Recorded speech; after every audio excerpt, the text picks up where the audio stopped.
आज class 4 subject Hindi lesson 8 लालच के बीज कहानी पढ़ाने जा रहे हैं। लालच के बीज का अर्थ क्या होता है?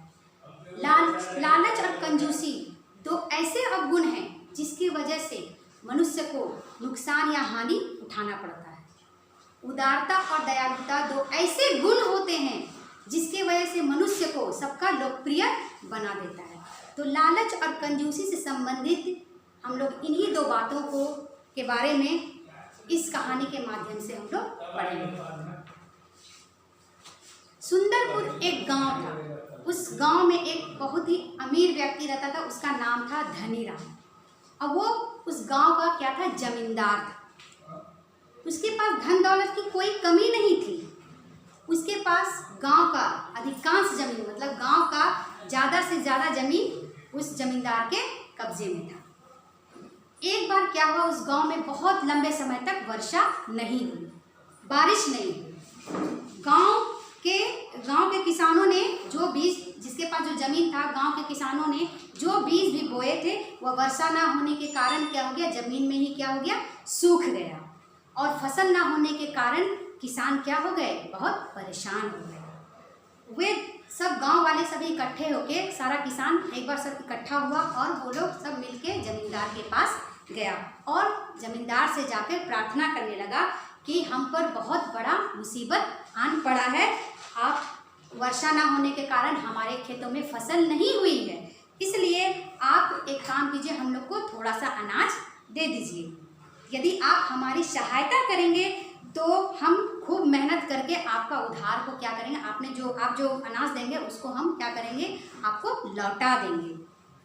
किसानों की बात सुन करके धनीराम जो है वो गुस्से से भड़क उठा और कहने लगा, मैंने क्या सबका ठेका ले रखा है?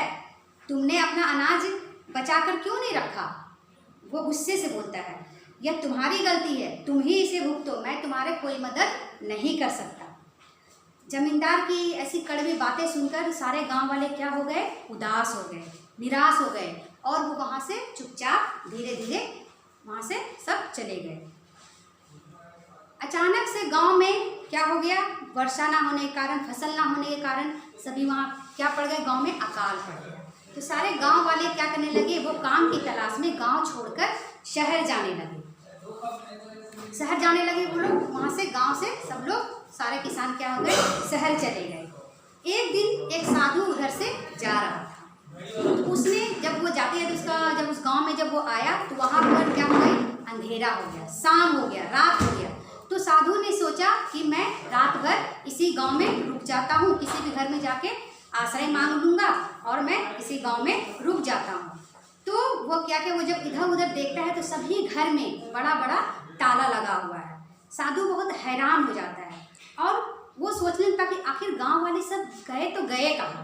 तभी उसे जमींदार की हवेली में रोशनी दिखाई दी। तो साधु ने क्या किया, उस जमींदार के घर पर जा पहुंचा और बोला, मैं गंगा स्नान के लिए जा रहा हूँ। वो जमींदार की हवेली पे गया और वहाँ जाकर बोलता है कि मैं गंगा स्नान के लिए जा रहा हूँ, एक रात आपके घर में मैं आराम करना चाहता हूँ और सुबह होते ही मैं यहाँ से निकल जाऊँगा। लेकिन जब मैं गांव में गया तो वहाँ देखा तो गांव में सभी के घरों में क्या लगे हुए थे, ताला लगा हुआ था। इसलिए मुझे आपके घर में रोशनी दिखाई दी, इसलिए मैं आपके हवेली में आ गया। तब जमींदार ने क्या किया, साधु को उस सारी बात बताई। उसकी बात सुनकर साधु बोला, तो तुम्हें उन लोगों की मदद करनी चाहिए थी, आखिर वे तुम्हारे गांव के लोग थे। साधु की बात सुन करके जमींदार क्या हो गया, चुप हो गया, कुछ भी नहीं बोला। तो साधु क्या किया, उसकी बात को वो समझ गया और उसे समझाने से कोई लाभ, उसे लगा कि मैं इसे कुछ समझाऊंगा तो ये समझेगा नहीं। फिर साधु क्या बोलता है कि ठीक है, मैं आज रात भर यहीं रुक जाता हूँ। तो जमींदार उसको रात भर रुकने के लिए जगह दे देता है। और कंजूस धनीराम क्या करता है, वो उसके साधु के रुकने उसका मन नहीं था देने का, लेकिन वो बेमन से बोल देता है, मतलब उसका मन नहीं चाहता है रुकने का।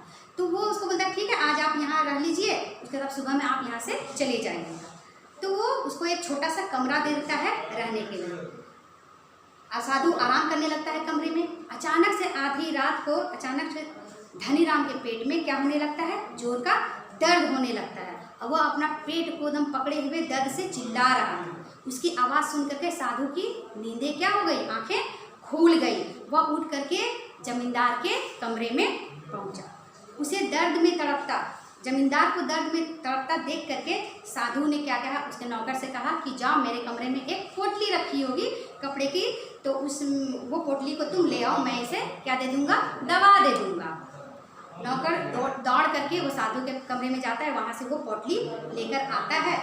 जब उस पोटली से वो 3 विचित्र बीज, विचित्र का मतलब होता है अनोखा, वैसा बीज जो कभी नहीं देखा, किसी ने नहीं देखा, एकदम वैसा बीज वो निकालता है, बड़ा बड़ा 3 बीज निकालता है और उसे जमींदार को देते हुए कहता है ये बीज लो और इसमें से एक अभी पानी के साथ पीस करके इसे खा लेना, और यदि आराम ना आए और अगर तुम्हें एक बीज खाने पर भी आराम ना आए तो दूसरा बीज को पीस करके खा लेना, और अगर दूसरा खाने में भी आराम ना आए तो फिर तीसरा बीज खा लेना, तो तुम ठीक हो जाओगे।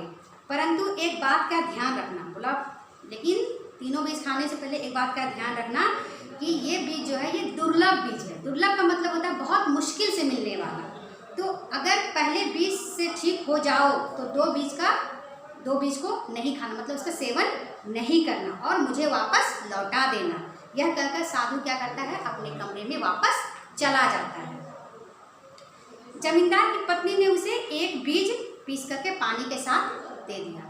जमींदार, उसकी पत्नी क्या करती है, एक बीज को उसको पीसती है और उसे पानी के साथ जमींदार को पीने के लिए, उसे पीते ही जमींदार का पेट का दर्द क्या हो जाता है, आराम हो जाता है।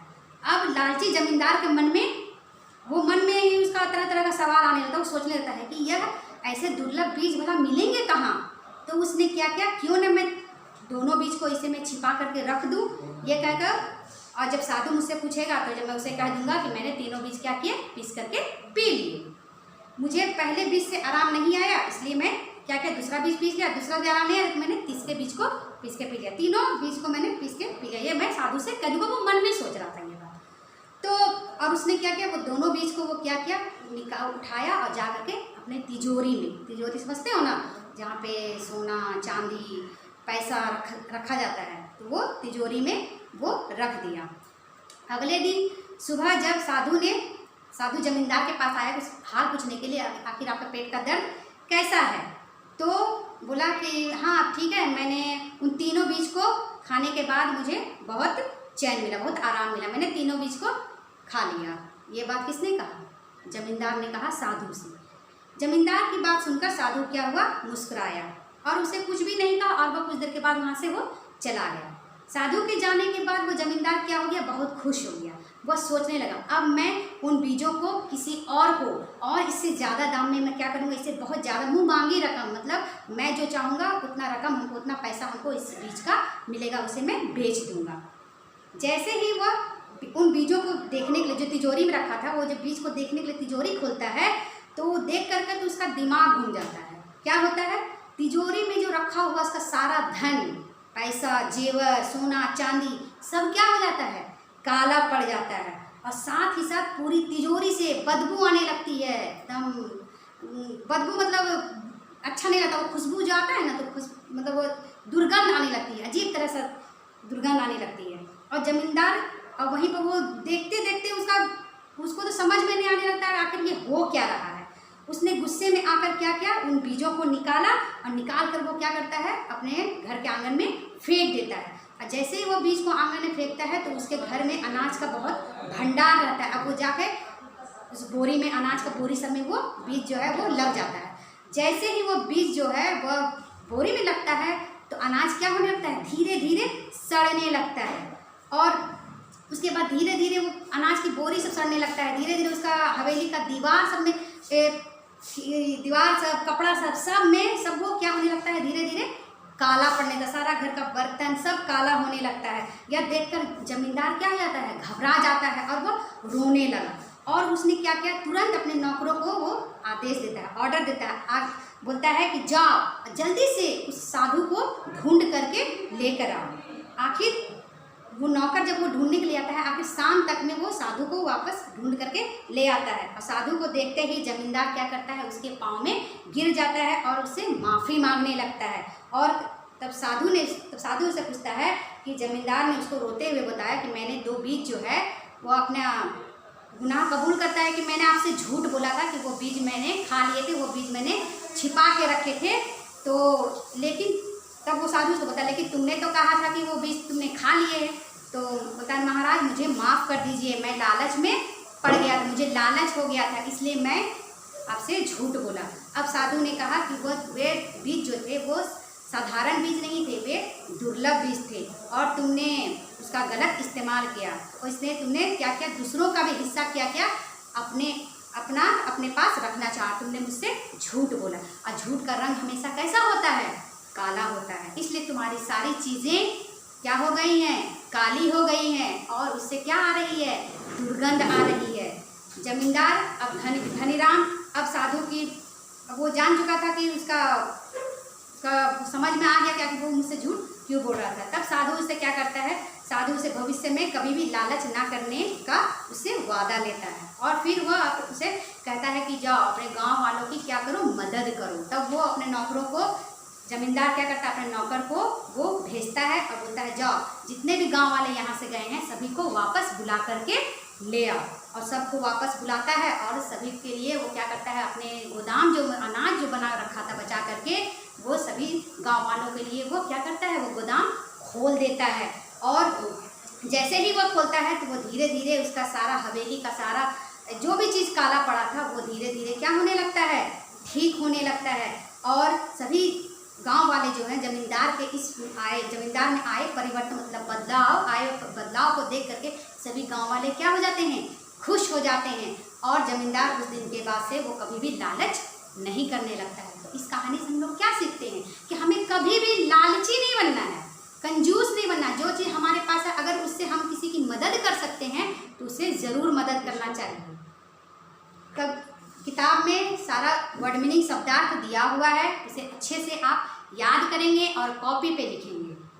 धन्यवाद।